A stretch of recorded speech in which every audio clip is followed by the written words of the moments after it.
Hey everybody, welcome to another Playful Humans podcast. I'm your host, Mike Montague. My guest this week is the founder of PlayCity and a social entrepreneur focused on a mission to connect the world through play. So we're going to talk to him, Hafiz Mitha, here about being a playful human. But if you would like to learn more about Playful Humans, go to playfulhumans.com. You can take a playful personality quiz. You can join our play community where we encourage each other online to rediscover the power of play as adults. And if you want to get out and move and meet some playful people in real life, that's what the PlayCity app's for. Go to playcityapp.com. Here we go.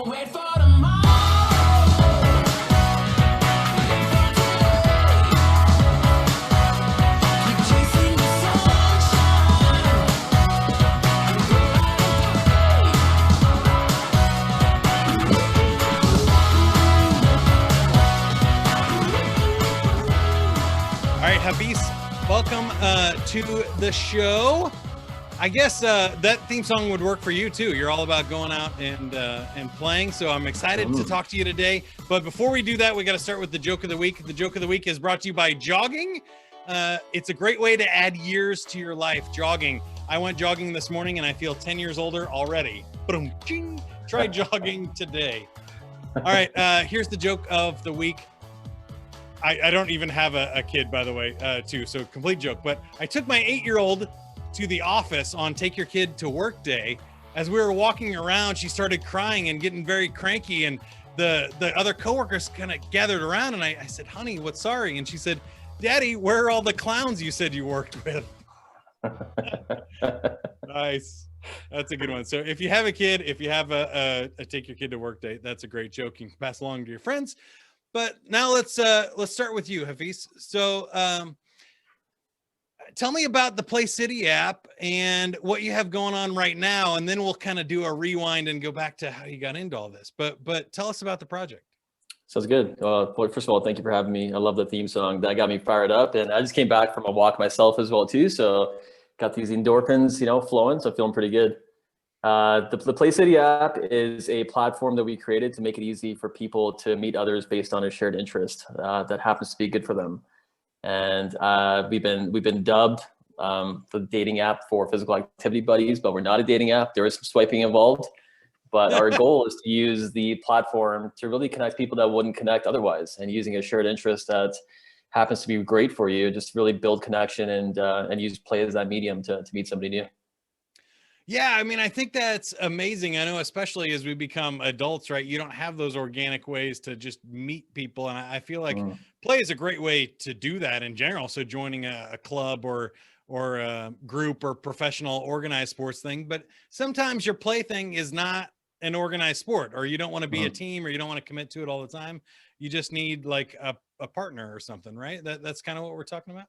Totally, yeah. There's two sides to it, right? There's a structured play, like finding a sub for a team or joining someone else to play on their team or whatever.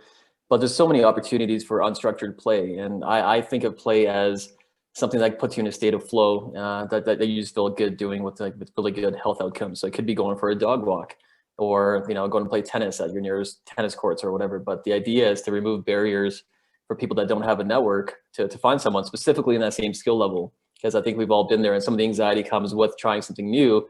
You don't want to be the one that's holding the team back, or be the one person in a golf foursome that's hacking the ball while they're just shooting snipers. So it's kind of making sure that you're fitting with the right people that you're meeting with. That's really cool. I've definitely run into that as an adult. I mean, I played basketball in high school and stuff, and I'm kind of like just good enough to not embarrass myself, but also like can get schooled if the team's like a really competitive or whatever. And being out of shape, I think, is also like the problem with like soccer and things these days. Like I need an adult league here. I need like the 40 over partner, not like the person who's dunking and 25 running up and down the court, right? So those sometimes are hard to find. And then also just with other things, like especially jogging, and I'm sure hiking and other stuff that you do, biking, where skill level is really important. You don't want to be going out for a quick run with somebody that's doing marathons and stuff if you haven't started, right? No, exactly. Yeah, that's the funny thing we see as well too, is like when you find someone that's in the same skill level, you're more likely to go out and play again. And together, if you hit it off, really, you can start like actually accelerating your curve for that sport or activity as well too. So there's plenty of stories that people start hiking for the first time, just on the path in the city, and then you see them like five or so times later, and they got better boots and the sticks, and they got all the gear, and like they're just leveled up completely, because it builds such confidence when you can actually do something and realize that you're capable of more than you thought you were. I love that, and I love the mission of getting people out there to play in real life. That's part of what I'm trying to do here with Playful Humans as well, is that it's not a social app, right? You're not playing games online with people, or you're not doing fake connections, or worried about taking photos and impressing people. It's like the idea is to get offline and go connect in the real world, which is sweet. How did that work for you in our COVID times here? How long have you been doing it, and did you have to pivot that at all? We did pivot a bit, yeah. But interesting enough, so like this, funny enough, so this month is 5 years of being in the market. So we launched PlayCity in February 2016, and we hit the 5-year mark. And I believe that COVID, if anything, has taught us the importance of our state of well-being. Many of us are isolated. We're not as active as we're supposed to, or we were before. Gyms are closed.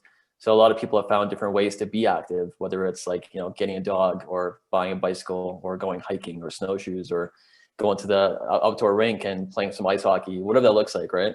So I fully believe that the pandemic has actually unveiled the importance of well-being, and actually situated us in a better spot from a nice to have before to a must have, not only for individuals, but communities, and now even in the workplace, with this hybrid approach of people working and being isolated. People need to feel that they're connected to people. And the best way to do that, in my mind, and you mentioned it earlier, is through play, right? Just do fun stuff that you enjoy doing.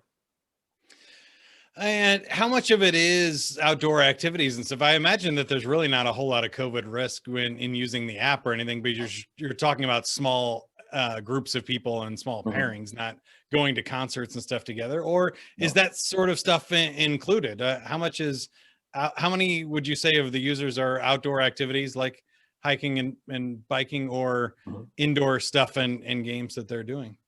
Well, it's definitely seasonal. So I'm in Calgary, and this week we had a polar vortex. It was like minus 30 degrees Celsius, right? So it gets super cold. But the people you see outside are the ones that have dogs. So I've met people and gone for dog walks, and other people that are brave in the elements. But it definitely switches. This week we have some like night hikes coming up, or guided forest bathing sessions. With a guide and stuff like that as well too. So depending on whatever province or state you're in, I think with the regulations in Canada, they're quite different based on the provinces.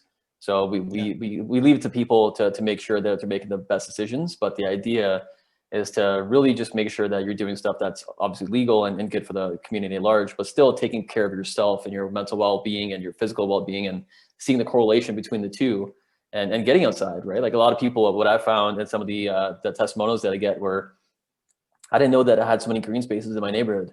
Many people just feel like they have to work, save for that vacation, then go to Hawaii or Mexico or whatever. And with no travel and not much tourism coming in, we have this opportunity that we've never had before to explore where we live. So you're seeing a lot more people getting into camping, a lot more people getting into hiking, snowshoeing, buying the right gear so you can actually battle the elements. So it's a cool awakening that we're finding within the community of people actually finding ways to have fun. Yeah, I mean, bicycles were sold out here in Kansas City for a long time when COVID first hit. But I think most of that stuff is catching up now. And like you said, yeah, people can pick and choose and do the stuff that they want. I want to roll back a little bit though, because actually, no, I want to hit one more thing there, which was you mentioned the mental well-being, and I think we're seeing the points where I'm sure it depends on where COVID is at the moment you're listening to this or whatever, but the calls to like suicide hotlines and depression hotlines and mental health professionals are skyrocketing like 30% of what they were before the pandemic, or more in some cases, that it almost, to me, starts to outweigh or change those scales, right? Of how risky going outside is. You have to also compare with how risky staying inside is at some point, right? I guess that's probably not a popular opinion, but I think it's true, right? There's not enough attention spent on how important it is to get out and play. Well, I agree with that as well too. Like, I don't think play is binary. Like, you're not doing something illegal and having fun, or staying at home and being Right. isolated, right? Like, what we're trying to promote with PlayCity and everything that we do is that there's ways to be active. And if a barrier to activity is finding someone to do that with that's in the same skill level, and anyone that you know only runs marathons where you're interested in doing a 5K, walk, there's ways to find people around that, especially in this neighborhood that you live in, especially when we're working at home and not in the office. How do you connect with people that are just like a block away, or like in the next condo building, or whatever that looks like? It's really these opportunities that don't really present themselves in today's world, right? Like, we're super connected online, and in real life we have a huge lack of real connection. And I'm like the anti-tech guy, I guess. Like, I really want people to put their phone away after we've done the job of making that connection, and actually go explore your city or your town or your neighborhood, and do something fun with someone that you may not have known, and in the process learn about them and their culture and their background. And I think that the antidote to feeling of hopelessness and isolation is connection. And 100%. that's really what we're trying to strive to do, Totally agree with all that. Now I want to roll back and ask you about, what did you do before this, and how did you come to this realization, or find play as your mission 5 years ago? Totally. Yeah, that's a good question. So if I could turn back time, in 2014, I was living in Bangkok with my previous company. So I was a co-founder of a company called Catapult, which is a crowdfunding white label platform for people that are doing big accredited private investments, basically. And that company evolved from a marketing agency that we founded in 2007 called Joy Media. So my job in that company was to lead like partnerships and business development. And very early on in that company, we started something called Joy to the World, which is like a shoebox campaign that we helped all Calgarians help each other by putting new stuff in these shoeboxes and marking who they were for, and then we would go deliver them. This thing grew from like 300 boxes the first year to 20,000 in the year 5. And I found that, so this is kind of a convoluted answer, because I come from a family that's very community oriented. My dad's an entrepreneur, but he's always like driven, the seniors bus to go to the mosque or whatever. Like, he's always had that balance, right? So my company in 2014, I found that I was no longer fitting in. I've never been a finance guy. The people I was talking to shifted from community builders to like hardcore finance guys. And I just feel like I wasn't doing justice to my partners, and I wasn't being true to myself. So 2014, I decided to sell my shares and go on a sabbatical to find me and what I wanted to do, and know that I had a very limited time on earth, and we all do, and just what I want to live my life doing. So I took the time to just think and journal and kind of go back to like what actually brought me joy. And a lot of that was, I used to run hockey teams. Like, I was the captain of my hockey teams, and there was community beer leagues or whatever, but I enjoyed bringing people together. Growing up, I used to love bringing people to my parents' house, because my dad had the concrete backyards. We had like the basketball net and the hockey net, and Oh, nice. I was the house that people would come to hang out and have fun and play and barbecue and whatever. So I started to think about what I enjoyed doing as a child and as a youth, and how I could bring that into my life going forward, and how I wanted to spend my life building something of value, but actually having fun in the process as well. So I started to jot all these things down, and I sit on a board for a nonprofit called Manavta, and they're based out of Nepal, and they're doing sanitation for villages and teaching people proper sanitation. So when I was on my sabbatical, my buddy that runs that was like, why don't you come to India and Nepal and travel and see this part of the world? You've never seen it, and just see what happens. So I remember going down there with just a journal, and I started to connect people with people through play on the streets. Like, I didn't understand the language. I didn't really understand, what they were saying or whatever, but I understood high fives and smiles and fist bumps as we're kicking the ball around. And my mission in life started to get clearer and clearer and clearer. I'm like, I want to bring people together, but I love sport. I love connection. How can I bridge the two and create something of value for humanity in general? So as I was formulating my thoughts, and this is in 2015, I came back, and I couldn't find anyone to play tennis with right beside my new condo that I was staying in. So I'm living in this fancy condo. I thought I've got it all figured out, but I'm like, I'm lonely as hell, and I'm from the city, right? It was driving me insane. Yeah. So I started asking a lot of people that were sitting by the tennis courts or working out alone. I'm like, why are you sitting here alone? Or what are your issues finding people to play with or match with or whatever? And the two things that kept on coming up were scheduling conflicts and a lack of network. So that's kind of when I had my aha moment of, there's a lot of good dating apps out there that do a great job taking preferences and making that, in-person connection happen. Why don't we do the same thing for physical activity buddies? And so the idea was born in December of 2015, and we launched our first iteration in February of 2016. Wow, that's amazing. And you're definitely speaking my language there. I love what you said about traveling abroad. One of my favorite quotes in all of my play research was, "We all speak ball." Right. And I think that's such a great line, that if you hold up a koosh ball anywhere in the world and give it a little shake, somebody's going to throw their hand up and play catch, right? Like, it's just, you don't need any words for that. That's amazing. I also wanted to ask you, like, how old were you when you did your sabbatical year? Okay. So this was in 2014. So 37 now. So yeah, do the math. Yeah. Okay. About 31 or so. Yeah. Yeah, I was about 31. So like when I sold my company, or my shares, my first company, I was 30. Yeah, I was 30. And then that year, like basically my goal was to take a year off and just find myself and whatever. And in that year, I got asked to play softball, and I never played softball before, but I enjoyed it. I grew up as a hockey goalie, so I had a really good like catcher hand. So they put me on first base, and they were just like ripping balls at me, and I would catch 9 out of 10. I'm like, I love this, and I can totally do it. So it built a ton of confidence. But yeah, sabbaticals were amazing. Really lucky to be able to do that. Yeah, and so it sounds like you took a trip there too. I was going to dive in and ask you more about that, but the reason I asked about the age was I think people are finding midlife crisis at younger and younger ages. I think I even see some people that are smart enough to get it out of college now and just saying, hey, I don't want to take a lame job. I want to do something that matters, and I want to do something that I'm passionate about right away. And I think that's a balance. Sometimes you do have to pay your dues to get into an industry that you really want to be in, but why would you pay dues in an industry you don't want to be in? Right. So there is some things that younger people want to do. But tell me about the sabbatical. Did you just kind of, you did take the trip, but was it mostly just hanging around the hometown in Calgary and trying to get in touch with yourself, find things to do that way? Yeah, kind of, like I found myself doing just stuff that I thought was fun. And a lot of that was like, so I started hitting the gym quite a bit. I took fitness seriously that year. And I started playing a new sport. Like I said, I got into softball, and I got into tennis, and I was just spending more time doing that. I had an opportunity to travel to Chicago to play softball for one of our national teams for like our small community.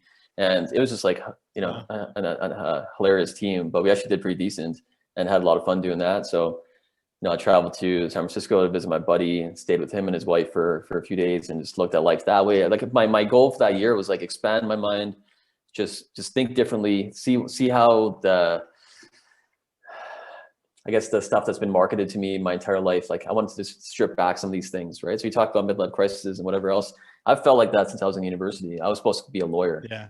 Right. My natural route was law school. I have a degree in poli-sci and sociology. And I remember dropping out of my LSATs and telling my dad, like, hey, sorry, man, like all this time and effort you put into me being a lawyer, like I can't do it. It's not going to happen. So I like to hear that. And I do a lot of speaking engagements now to students, and I don't want to go all Gary Vee on them, but I'm like, do what's good for you, right? Yeah. And follow your dream. And it's a worthwhile endeavor to fall on your face a bunch of times and learn about what you like and what you don't like versus being stuck in a box that someone's made for you based on their own insecurities and something that they didn't do, and they're pushing it on you. Like your life is yours, and it's your duty to find what you're meant to be doing, right? And a lot of that comes from what you inherently find joy doing. So. Yeah, I mean, that's exactly where I've been my whole life. It's funny, I can relate to a lot of your story too. My parents had a pool in the backyard, so we could always have like pool parties every weekend and have friends over, and had a couple of good friends that were my brother and I's age that we could always play some sort of sport year round. And it was really fun. So I kind of relate to that too, but I'm wondering, do you think other people don't, or is their play just different? Because I wonder why so many people get into stuff that they don't like, or they feel like they have to work hard. One of my things is also what you mentioned with your sabbatical of kind of just saying yes or yes and, or especially the and part I like is, well, maybe I do both, right? Who says I have to pick one? But I don't see that a lot with other people. I see, people talking about grinding and suffering, and especially in the startup world, like that you have to hustle and all this stuff that are good attributes to have, I suppose, if they're aimed in the right direction, but they can also easily lead to just burnout and frustration and lack of purpose, right? How do you feel about those things? Well, I think you nailed it, right? Like, so I think entrepreneurship's been romanticized a lot, and the hustle and grind culture is just like, you're not doing yourself justice if you're not busting your ass 80, 100 hours a week and not seeing your family and burning out and eating, like chips by the computer all day. That's a different mentality that people have just kind of taken this weird narrative and spun it out that way. I look at hustle as, I know that I want to bring PlayCity to the world and impact, 1 million people at least, to get people connected and do these things. Right? So how do I hustle to do that? I get out of my own way. I get out of my comfort zone. I ask people, I do presentations. I take any opportunity to talk about what we're doing. These are things about hustling. I don't take time off but I also believe that when you love what you do, the hustle is always there because you're just trying to push it forward, right? You're not forcing something to manifest. You're just living out your dream, and then it becomes almost effortless because you live and breathe that, right? And it's not this like work-life balance of like, oh my God, it just is you. For me, business development for me now is going on hikes or meeting people on the app to go play tennis. Like I'm not a professional athlete, but pretty damn close. So I think you can find that with a lot of people, but I truly believe that people have been sold. Man, I was having a conversation with my best friend like 2 hours ago today, and we were talking about this for a couple hours, and I kind of spun off. And he's probably one of the most smartest guys I know, and he's super well read. And we always talk about like just not going to university for him and learning through the school of hard knocks and figuring out stuff on his own. But he's probably the smartest guy I know. So when you truly believe in yourself, which is a tough place for many people to get to, I think it's really powerful when you have that sense of awareness of what you actually want to do in your life. You realize that a lot of stuff we've been sold, like the big house and the cars and the titles, is a lot of bullshit to trap you in a way of sustaining that place and not, digging yourself out of this potential hole debt or whatever that you got into. And it was interesting because when I was an entrepreneur before with my last company, I used to meet with a lot of CEOs at Joy Media, and I would be selling them, websites or whatever. And they would invite me for scotch, and we'd just sit there and chat. And they're like, "You're 22 and you left this rat race and you want to build your own thing. Tell me about that." And I'm talking to like 65 plus people, 65-year-olds plus people that are like, I'm stuck in my job. I don't like I don't see my family. I'm not doing any of this. And so I think when you're around right people and you see different experiences, like life's teaching you lessons all the time, you just got to be willing to take it. And it's uncomfortable to go against the grain, and it's uncomfortable to find what actually moves you. It's much easier to just take a job and then be resentful on the weekends. It's very hard to be happy, but you have to do the work. Yeah, you hit on a lot of great stuff there, and two things came to mind for me. One is, I think you're right. The more you go into the system, the harder it is to get out, right? When you get to VP level and you got a 6-figure salary and you got these golden handcuffs, that's what they call them, right? But you got benefits and everything else paid for and vacation time. You're like, man, I have to really give all this up to go do my thing. But when you're younger and you don't have any of that, it's not very hard to make, 20 grand on your own and cover your own expenses, or get to that normal thing, especially when you don't have all those sunk costs as much. But I think that's the trick, is you have to tell yourself that those aren't sunk costs, that every day you get the same choice of how you're going to spend the rest of your life. And anything that you're from your past that you want to keep is great. That's a gift. That's free money to start over with now that you didn't have when you were 20, and not look at it the other way around, that you're wasting that law degree, or you're wasting your investment in your career here if you switch to something else, because that's not the way the game's played. No. The other thing you mentioned there that I think came to mind for me is it's about the freedom of choice, right? That play has to be freely chosen. And when you're choosing a pursuit because you want to, it's not work. It's not a grind, because you're choosing to do that. You wake up and you go, oh man, I really want to get out there and make something happen today. That's different between I have to get up and program, or I have to pull this all-nighter, and especially in careers for other people, right? Where my boss says, this report has to be due at 2:00. That's a totally different level of pressure and stress that makes it not fun. That's what turns the play into work, right? Is when you don't have a choice about it. How do you feel about those things? Well, honestly, I think that entrepreneurship's not for everybody. So some people need structure in their life. They want to be told what to do and do the thing and have that flexibility and the security with the job and the benefits and all that. And so I'm not knocking that. What I do think that people need to do is take more time to figure out and take stock of their life and understand, am I actually enjoying what I do, right? If I was, I always have this question, existential crisis, I guess, since I was a kid. If I was going to die in a month, someone told me you have 30 days to live, would I change what I'm doing, right? And if that's the case, then make that happen now, because nothing's guaranteed, right? So I love when people are passionate about their job. I don't care if they work for someone else or they work for themselves, whatever it is, right? If you love what you do, amazing, good for you. I think you've nailed it, right? I also believe that people have created these weird barriers in their own mind, like, I can't do that. Or I see people on this ravine walking their dogs, like, oh, they're crazy outside, it's -30. But when you have the right gear and you just say, I'm just going to do it, I'm going to see what happens. Maybe I'll go for 5 minutes, maybe I'll go for 2 hours, but just try and do something and have fun. And there's many correlations with sport and life, right? If you look at something like, I remember when I first started skating, I couldn't stop for the life of me. I was the guy in Mighty Ducks. Like I had to have the cans and smash through, and I couldn't stop. But I joined a team and they were supportive and they helped me learn how to stop. And then next thing you know, I'm a point per game player. I'm like, weird. Okay. So all these things, so you build confidence in a sport and you take it to life and understand that you are going to suck at something. You will guarantee to suck at whatever you start. But if you have the tenacity and the mindset of, it's the dip. Have you read the book, The Dip by Seth Godin? Oh yeah. I love Seth Godin. Yeah. Amazing. Right. So if you have the mindset of, I know I'm going to eat shit for like a little bit and then it's going to come back up this, you're going to make it through that because you have the end game in mind, right? Versus you're just going to stop here and quit. So I think play has so many different benefits for people if they're just willing to take the risk and actually say, I'm going to try something new.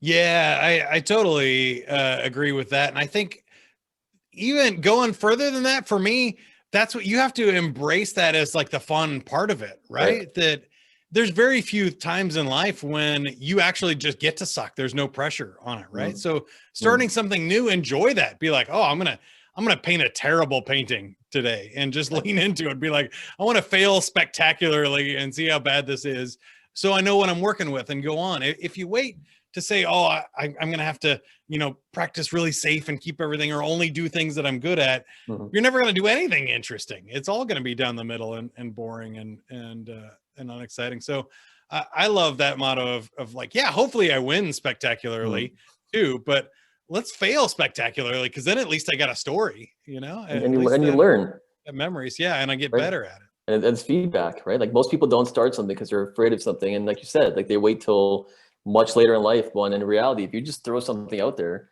you get feedback and you iterate. And that's how you get better and you learn. It's the same thing when you're playing tennis, right? Like I'm duffing balls and I going over the cage and I'm like, what am I doing wrong here? And then I'm like, the top spin, and I don't have to kill it with every shot.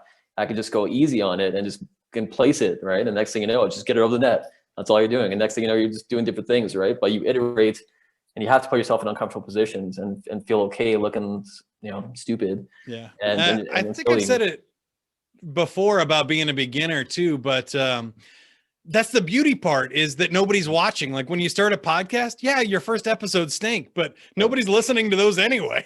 Yeah. So it's better to stink now and then grow as your audience and your skill level and your opportunities grow, as you want to be good when those good opportunities come your way. So time to wrap up here a little bit. We like to end with a game. So I told you it has to be freely chosen. Would you like to play, or would you like to walk away, Hafiz? Yeah, well, in the spirit of PlayCity, I'm not going to say no. So yes, I'll play. There you go. All right, I got an easy one for you here today, I think, but we're going to spin our wheel and see which game you get. And it is awkward questions. Awkward questions. 3 quick ones. Would you get an implant that allowed you to communicate mind to mind with people if you could? No. No, not plugging into the Matrix. Good call. How cold is too cold to wear a t-shirt, short, and sandals? You're Canadian. What's the answer? So we had a polar vortex this week. Got to -30. Today's -15, and it feels like spring. So I'm going to say 15. I can handle that. Holy moly. We are in that too. We're in the negatives, but I don't even like going to the window or the door. That's too cold for me. So yeah, it's wild. I have a husky like that loves good it. 45 or something. Yeah. Fair weather That's walker. awesome. Yeah. If you could turn one of your friends into an animal for 24 hours, which friend and which animal? I'd have to say my buddy Mike. I'd turn him into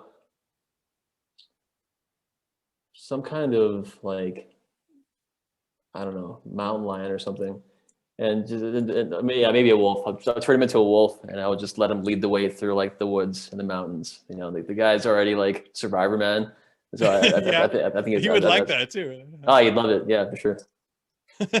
Awesome. Well, thanks for playing. Tell us again about PlayCity app, where we can find it, what we can do with it, who's it for, and then we'll wrap up. Yeah, thank you so much. So PlayCity can be downloaded. If you can go to our website, it's much easier, playcityapp.com. You can download it for iOS and Android. How the app works is that it will show you within a 100-kilometer radius of people that are in your area. So you're not going to see people that are in a different state or different city. The idea is to use play as a way to connect people, using a shared interest as that medium for connection and having fun. So we believe that physical activity is the gateway to mental well-being. So get out there, get active, let's get the excuses out of the way and find someone on your same skill level and start playing. I love it. That's Hafiz Mitha. He is founder of the PlayCity app. So go check it out, playcityapp.com. And if you'd like more information on Playful Humans, go to playfulhumans.com. You can check out the videos, the podcast, the play community, take a quiz and see which type of play you might like to explore on the PlayCity app. Go to playfulhumans.com/quiz. And don't forget, give us a thumbs up. Positive reviews. I like 5 stars, iTunes, Google Play, Spotify. And if you can't be good at it. That's what I always say. Don't wait for tomorrow. Live for today. Keep Love the tunes. sunshine and go out and play. Go play, everybody.